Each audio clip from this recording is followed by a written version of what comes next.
Hi friends, ఇది TH02 UE 0774లో diesel అక్కడ కొట్టించాడు వైజాగ్లో. ఏ బంకు? Bharat petrol pump. ఎక్కడ?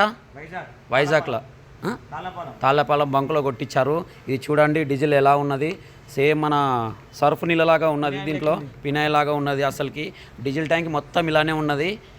అలా ఇది కొట్టించిన తర్వాత బండి బాగా ప్రాబ్లం వచ్చిందండి. ఇప్పుడు ఒక దాదాపు పంపు నౌజల్ పోయినాయి. 80,000 ఖర్చు వస్తుంది. ప్రతి ఒక్క డ్రైవర్, ప్రతి ఒక్క కస్టమరు ఆలోచించి కొట్టియండి. కొట్టించే ముంగటో డీజిల్ ఎట్లా ఉందనేది చూసి కొట్టియండి. దీనివల్ల ఇప్పుడు ఓనర్కి 80,000 రూపాయలు ఖర్చు అవుతుంది.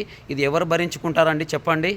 పరిస్థితి ఇట్లా ఉన్నది. వర్షాకాలం కదా, దాంట్లో వాటర్ రావచ్చు, లేదంటే వాళ్ళు ఏమైనా కలపవచ్చు, కెమికల్ కూడా చూసి కొట్టివ్వండి. ఓకేనా? ఇప్పుడు ఈ డ్రైవర్ పరిస్థితి పికప్ లేదని మా దగ్గరకు వచ్చాడు. మేము చూసినాము. చూసిన తర్వాత డీజిల్ ఓపెన్ చేస్తే ఇలా ఉన్నది. డీజిల్ కొంచెం చూసి